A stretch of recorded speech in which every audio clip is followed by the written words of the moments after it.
Hey, what's going on, everybody? So I want to take a look at this article I just came across on Bleacher Report, sort of give my thoughts on these 7 potential trades that this author here, Alex K., has. Some potential trades that he thinks could happen, or should happen is the exact title, should happen before the 2022 NFL season. So I'll give my thoughts on that. But if you guys are new here, if you just came from one of my actual videos on my other channel, Sideline Scoop, this is Sideline Scoop NFL.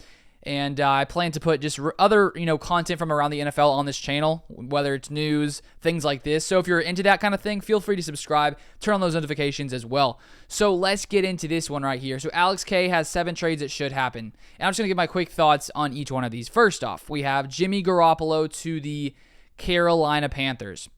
So Jimmy Garoppolo and the 49ers, of course, are in a pretty, I'd say, interesting situation with, of course, trading up to draft Trey Lance a year prior, trading away 3 first-round picks to do that, to make that move.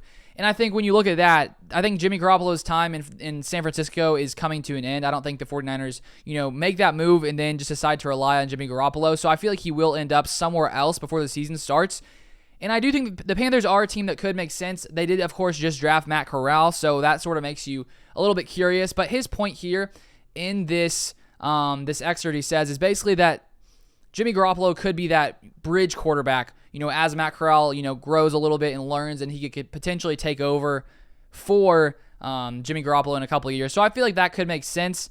Maybe you don't want Matt Corral going out there his first year and, struggling. Maybe you want him to learn behind someone. So I could see why that makes sense. He says a second-round pick. Carolina should send a second for Jimmy Garoppolo. I don't know. Maybe you just allow him to play behind Sam Darnold, even though that's not a great option. You'd probably have a better draft pick next year. So I could see why it would make sense if you want someone to, teach Corral. But interesting idea. Let me know what you guys think about that one in the comments down below. Then we move on to number 2. And we have Baker Mayfield, who seems to be, him and Jimmy Garoppolo seem to be the 2 quarterbacks that I think could end up somewhere else, likely end up somewhere else if a team is willing to, trade for them, or if Baker Mayfield maybe gets, released by the Browns before the season starts. Maybe a team comes in and signs him. So he says Texans should trade for Baker Mayfield, saying the Texans should send a 7th-round pick. And I'm guessing, I can't remember what I read earlier, but I'm guessing they're assuming that they'll take on some of that contract. So they're only sending a 7th-round pick. That's pretty low for Baker, for Baker Mayfield. The Texans, of course, do have Davis Mills, who I think he played okay last year. He was one of the better, honestly, rookie quarterbacks last season.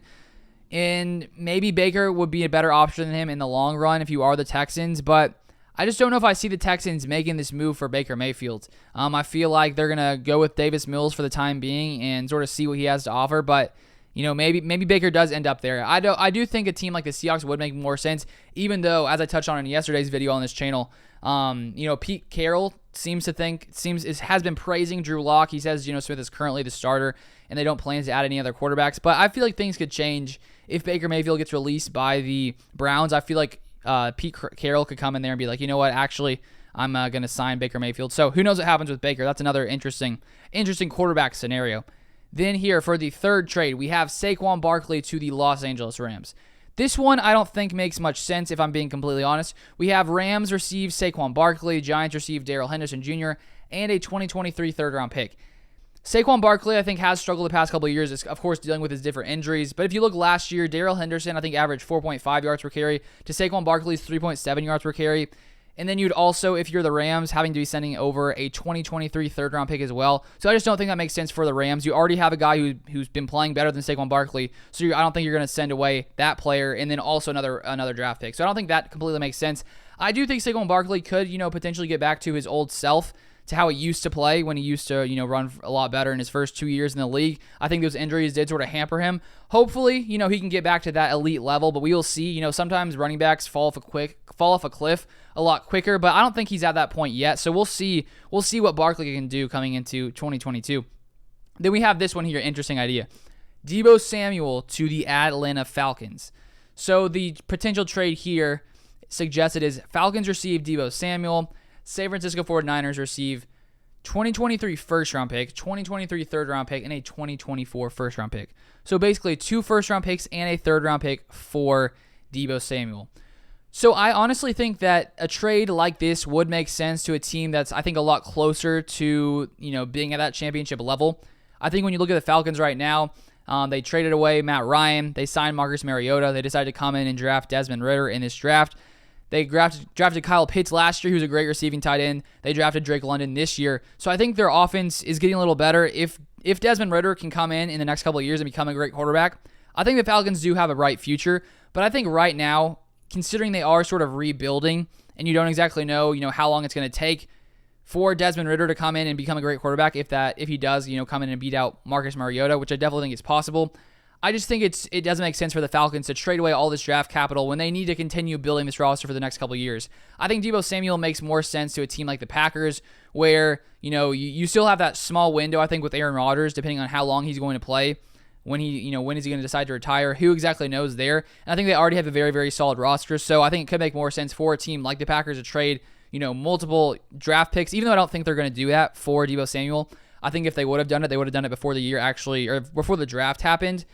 So I think that Deebo Samuel, it seems right now that things between him and the 49ers have gotten a lot better. He apparently followed them back on social media, so nowadays that's sort of a sign that things seem to be getting better between them, considering he did unfollow them. He has now followed them back. So if I'm being honest, I think the 49ers are going to end up keeping Deebo Samuel, and I just don't think it makes sense for the Falcons to give up all that draft capital for not Desmond Ridder, for Deebo Samuel, because I do think he is a talented wide receiver, but I don't think it makes sense for the Falcons to give up those picks. Then we have here Kareem Hunt to the Cincinnati Bengals. So they say Bengals receive Kareem Hunt, Browns receive 2023 third-round pick and a 2023 fifth-round pick.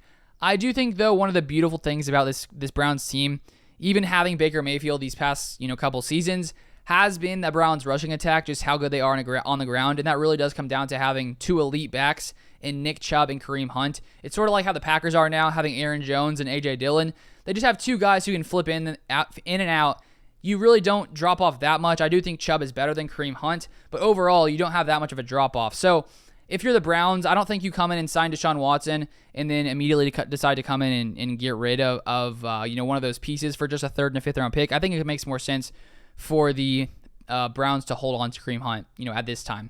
Then we have this one, Jesse Bates, a third to the Philadelphia Eagles. I don't have too many thoughts on this one, considering he's a safety on the Bengals. They basically say that the Bengals, I'll just read a little bit of it. The Bengals are running out of time to get a deal done with star Jesse Bates, while Cincinnati's 2018 second-round pick is locked in for the upcoming campaign. After getting franchise tagged earlier this offseason, it's looking like 2022 will be his final season with the club if a long-term extension isn't reached. So basically seeming like he's going to be gone anyways, might as well trade something now to get something in return. Maybe that makes sense for you, the Bengals. If you're a Bengals fan, you probably, have a deeper understanding of a player like Jesse Bates, but interesting idea. Then to finish it off here, we have Robert Quinn to the Los Angeles Rams. So they say Rams receive edge Robert Quinn, Bears receive 2023 second-round pick. And I think if you are a team like the Rams, we've seen they don't really care that much about their draft picks. They prefer to, trade for great players who they know are going to come in right away and produce at a high level. Quinn now is 32 years old, so if you're the Browns and you did get this kind of offer, I do think it's intriguing, considering that I think they are sort of rebuilding that team. The Bears spent two of their top picks on defensive players, and I think that the Bears are really trying to bolster that defense, and hopefully if you're a Bears fan, they'll eventually come in and add some some more help on the offensive side. I do think they added a wide receiver in the draft, but I think that a Rams team would make a trade like this for a guy who you're going to get some elite production out of. I don't know if the Bears though would want to get rid of a key piece of this defense when they are coming in fresh. They probably want to have some success, so Bears fans don't come in and say we need to fire you right away. So I think maybe the Bears decide to keep Robert Quinn just because he is a crucial piece on that defense, but who knows? So those are the 7 different trades that were suggested, which I do think are pretty interesting, some interesting ideas. So let me know your thoughts in the comments down below if any of these trades you think will happen. I feel like the most likely would be a trade with Jimmy Garoppolo. I don't know if it's the Panthers, but I do think Jimmy Garoppolo being traded makes the most sense, and then Baker Mayfield makes the second most sense, honestly, if we're looking around the league. But that's all for this one. If you guys want to see more NFL content, feel free to subscribe down below. But thank you guys so much for watching. I'll see you guys next time.